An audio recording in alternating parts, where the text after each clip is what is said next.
একই দেশ, তারপরেও দেখেন আমাদের মধ্যে কত বৈচিত্র্য। আমরা একই দেশে থাকি, তারপরেও আমাদের মধ্যে রয়েছে বিভিন্নতা। এই যে যেমন ধরেন 64টা জেলার মানুষের মধ্যে রয়েছে নানা ধরনের বৈশিষ্ট্য। এই 64টা জেলার মধ্যে এক এক এলাকা এক একটা জিনিসের জন্য বিখ্যাত এবং নামকরা।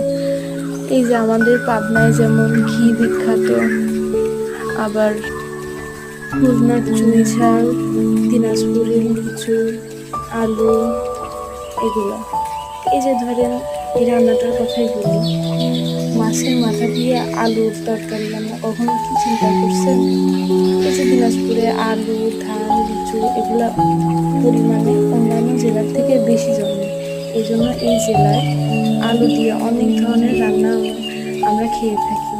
এই যে আমার শাশুড়ির হাতের দেখেন কি মজাদার মাছের মাথা দিয়ে আলুর তরকারি রান্না।